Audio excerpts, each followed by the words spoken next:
ഈ മൗലവിയെ വിശ്വസിക്കാൻ പറ്റുമോ? അതാണ് മുസ്ലിമീങ്ങൾ ആലോചിക്കേണ്ടത്. ഇനി നിങ്ങൾക്ക് ഒന്ന് കേൾക്കണോ? ഇയാള് കാണിച്ച ഒരു വഞ്ചന.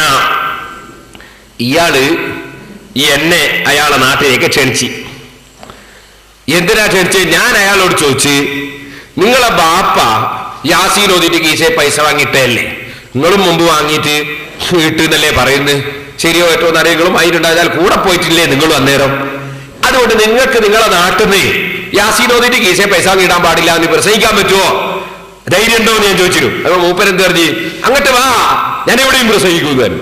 അപ്പൊ ഞാൻ പ്രസംഗത്തിൽ പറഞ്ഞ്, എനിക്ക് ധൈര്യം ഉണ്ടോന്നല്ലേ ചോദിച്ചു, നിങ്ങൾക്ക് ധൈര്യം ഉണ്ടോന്നാ അവിടെ പ്രസംഗിക്കാന്. എന്നിട്ട് ഞാൻ ഇയാള് പ്രസംഗിക്കൂന്ന് വിചാരിച്ച് കുറെ ദിവസം കാത്തുണ്ട്. ഇയാള് പ്രസംഗിക്കാണ്ടായപ്പോ ഞാൻ തന്നെ അവിടെ പോയി. ഞാൻ ചെന്നിട്ടെങ്കിൽ ഇയാൾക്കൊരു ധൈര്യം ഉണ്ടാട്ടെ വിചാരിച്ചിട്ട് പോയതാ. അങ്ങനെ ഞാൻ പോയി പ്രസംഗിക്കുന്ന സമയത്ത് ഞാൻ പറഞ്ഞു, നിങ്ങളെ നാട്ടിലേക്ക് നിങ്ങളെ നാട്ടുകാരൻ മൗലവി ക്ഷണിച്ചിട്ടാ ഞാൻ വന്നതെന്ന് പറഞ്ഞു.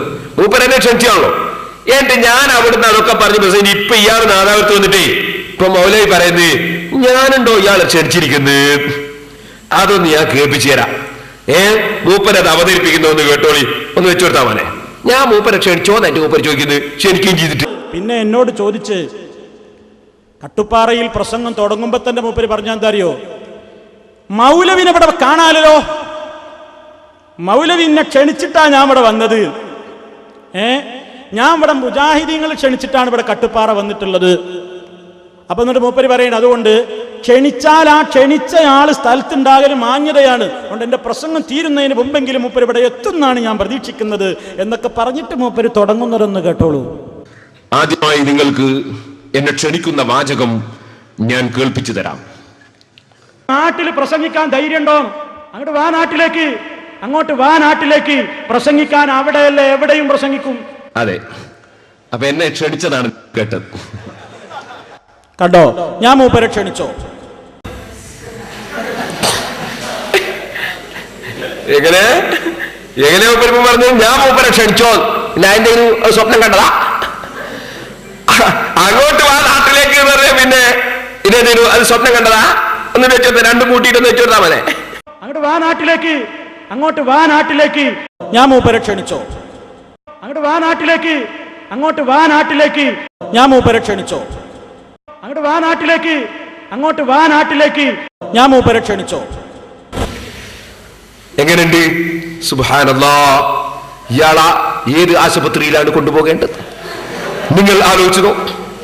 എന്നിട്ട് ഇയാൾ ഇപ്പൊ പറയുന്നേ, മൂപ്പർക്ക് അറിയാം മൂപ്പർ ക്ഷണിച്ചിട്ടുണ്ട്. അപ്പൊ സദസ്സിനെ നാദാപുരത്തെ സദസ്സിനെ സ്റ്റേജിൽ നിന്ന് ആരോ പറഞ്ഞു തോന്നുന്നു, അത് മോശമായി പോയല്ലോ എന്നാരോ പറഞ്ഞു. അപ്പൊ മൂപ്പർ ഉടനെ തന്നെ സമ്മതിക്കാണ്, ഞാൻ ക്ഷണിച്ചിട്ടുണ്ട്, പക്ഷെ ക്ഷണിച്ച് കേൾക്കാനാണ്, പ്രസംഗിക്കാനല്ല, ക്ഷണിച്ച് കേൾക്കാനാണ്. മൂപ്പർ ഉടനെ മാറ്റി പറയാണ്, ക്ഷണിച്ച് കേൾക്കാനാണ്. എന്നാ മൗലവി ഞാൻ കേൾക്കൂലൈനോ, നിങ്ങൾ വരണ്ടേ, മൈക്കും കൂടി ഞാൻ തന്നെ തരൂലൈനോ? എന്നാ പോട്ടെ, കേൾക്കാനാ ക്ഷണിച്ചെങ്കിലും മൗലവിനോട് ചോദിക്കട്ടെ, നിങ്ങൾ നാദാപുരത്ത് നിന്ന് പ്രസംഗം കേൾക്കാൻ വേണ്ടി എന്നെ ക്ഷണിച്ചൂലേ? എന്നിട്ട് ഇതുവരെ നിങ്ങൾ കട്ടുപ്പാറ പ്രസംഗിച്ചോ? ഇന്നലെ പ്രസംഗിച്ചോ? മൂപ്പര് പറഞ്ഞു കേട്ടോ, ഞാൻ ക്ഷണിച്ചിട്ടുണ്ട് കേൾക്കാനാണ്.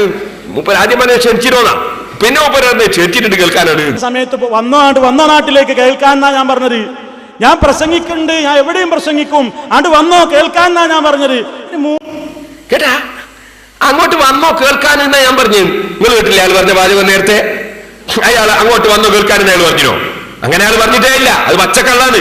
എന്നാ പോട്ടെ, അങ്ങനെയാണ് ഇത് വെക്കുക നമ്മള്. എന്നാ ഇയാൾ ഇതുവരെ അവിടെ പ്രസംഗിച്ചോ? എന്നെ വഞ്ചിച്ചല്ലേ, വാക്ക് പറഞ്ഞ് വഞ്ചിച്ചല്ലേ? ഇയാൾ ഇതുവരെ ആയിട്ടാണ് പ്രസംഗിച്ചോ? പിന്നെ എന്റെ മൂപ്പര് പ്രസംഗിക്കാതിരുന്നത്? ഇനി